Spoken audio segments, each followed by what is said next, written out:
भाजपा सरकार बनने के बाद अब छत्तीसगढ़ आंदोलनगढ़ में बदल चुका है। किसान, मजदूर, महिलाएं, छात्र, हर वर्ग भाजपा सरकार की वादा खिलाफी से हताश, निराश, दुखी होकर सड़कों पर उतरने को मजबूर हो गया है। एनएचएम राष्ट्रीय स्वास्थ्य मिशन के 16,000 से अधिक कर्मचारी अनिश्चितकालीन हड़ताल पर जाने के लिए मजबूर हो गए हैं। ये कर्मचारी प्रदेश की स्वास्थ्य व्यवस्था की रीढ़ है। इनके हड़ताल पर जाने से टीकाकरण, मातृ शिशु सेवाएं, टीबी, कुष्ठ, मलेरिया नियंत्रण, एसएनसीयू, ब्लड बैंक और लैब जैसी आपातकालीन सेवाएं गंभीर रूप से प्रभावित हो रही हैं। आखिरकार अचानक 16,000 स्वास्थ्य कर्मचारी आंदोलन के लिए क्यों मजबूर हो गए और इससे प्रदेश की स्वास्थ्य व्यवस्था पर पड़ने वाले प्रभाव के बारे में आइए आज बात करेंगे।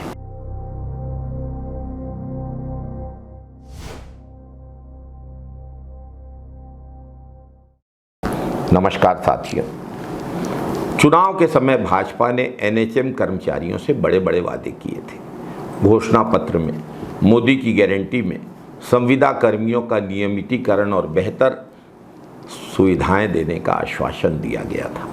मोदी जी की गारंटी को आप देख सकते हैं, उसमें उन्होंने कहा था कि कमेटी की बैठक की जाएगी और हमारी मांगों को जल्द से जल्द पूरा किया जाएगा, लेकिन अभी तक सरकार को इतने टाइम हो गए हैं, अभी तक हमारी मांगों पे कोई भी विचार नहीं किया गया है। इसलिए फिर से 20 साल हो गए सर हमको काम करते हुए एनएचएम में, और 20 साल से हमारी एक भी मांगे पूरी नहीं हुई है। जब कर्मचारी संगठनों के सदस्य बता रहे हैं कि अनेक भाजपा नेताओं ने, उप मुख्यमंत्री श्री अरुण साव ने, वित्त मंत्री श्री ओपी चौधरी ने स्वास्थ्य कर्मचारियों के मंचों से इनकी मांगों का समर्थन भी किया था। सरकार बने 20 महीने हो गए हैं।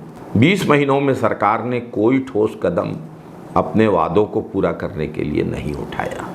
1 मई 2025 को कर्मचारियों ने भाजपा सरकार को 2 महीने का अल्टीमेटम दिया था। 100 से अधिक बार ज्ञापन सौंपे हैं, कोई कार्यवाही नहीं। कर्मचारियों की 10 सूत्री मांगे हैं, जिसमें अन्य राज्यों की तरह स्थायी नौकरी, पब्लिक हेल्थ कैडर की स्थापना, समान कार्य के लिए समान वेतन, जुलाई 2023 से लंबित 27% वेतन वृद्धि, कार्य मूल्यांकन सीआर सिस्टम में पारदर्शिता, नियमित भर्ती में 50% सीटें एनएचएम कर्मियों के लिए आरक्षित करना, ड्यूटी के दौरान मृत कर्मचारियों के परिजनों की अनुकंपा नियुक्ति, सवैतनिक छुट्टियों की सुविधा, मानवीय आधार पर पारदर्शी ट्रांसफर पॉलिसी और 10 लाख रुपए तक कैशलेस स्वास्थ्य बीमा। भाजपा सरकार को अगर इनकी मांग नहीं माननी थी तो इनसे झूठा वादा क्यों किया, इनको झूठी उम्मीदें क्यों दी, क्यों आशा दी इन स्वास्थ्य कर्मचारियों को कि हम आपके वादे पूरा करेंगे सत्ता में आने के बाद। और सत्ता में आने के बाद भाजपा इन स्वास्थ्य कर्मचारियों को भी भूल गई, अपने वादों को भी भूल गई। भाजपा सरकार के झूठे वादों की वजह से पूरे प्रदेश में स्वास्थ्य सेवाएं संकट का सामना कर रही हैं। ग्रामीण इलाकों में ज़्यादातर स्वास्थ्य सेवाएं यही कर्मचारी चलाते हैं। हड़ताल के कारण गर्भवती महिलाओं और नवजात बच्चों की सुरक्षा खासकर ग्रामीण क्षेत्रों में और शहर की बस्तियों में खतरे में पड़ गई हैं। बच्चों और माताओं का नियमित टीकाकरण रुक गया है। गंभीर बीमारियों का खतरा बढ़ रहा है। एसएनसीयू, ब्लड बैंक और लैब जैसी जरूरी सुविधाएं बंद पड़ गई हैं। अनेक मरीजों की जान जोखिम में है, खासकर वे जो गंभीर स्थिति में हैं। टीबी, कुष्ठ और मलेरिया नियंत्रण का कार्यक्रम रुक जाने से संक्रमण फैलने की आशंका बढ़ रही है। लोग मजबूरी में निजी अस्पतालों का रुख कर रहे हैं। गरीब और मध्यम वर्गीय परिवारों पर भारी खर्च का बोझ पड़ रहा है।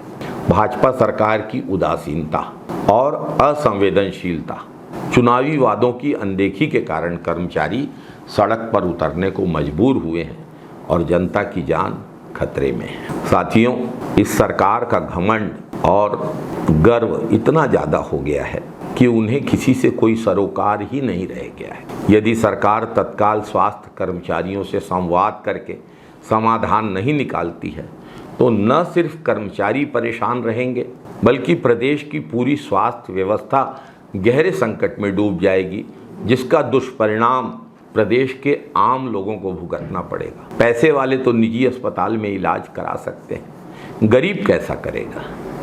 और पूरे प्रदेश को इस संकट की स्थिति में छोड़कर सरकार के मुखिया श्री विष्णुदेव साय जी विदेश के दौरे पर जा रहे हैं। अभी अभी वित्त मंत्री जी विदेश दौरे से वापस लौटे हैं। माननीय मुख्यमंत्री जी, माननीय मंत्री जी, मुसीबत में जनता का साथ छोड़कर भागा नहीं जाता, जनता का साथ निभाया जाता है। जनता की समस्याएं दूर की जाती हैं, समस्याओं का समाधान किया जाता है। हड़ताल कर रहे कर्मचारियों से मिलिए, उनकी मांगों को समझिए, उनका समाधान करिए। इसी में प्रदेश का हित है, इसी में प्रदेश की जनता का हित है। जय हिंद साथियों, वंदे मातरम साथियों।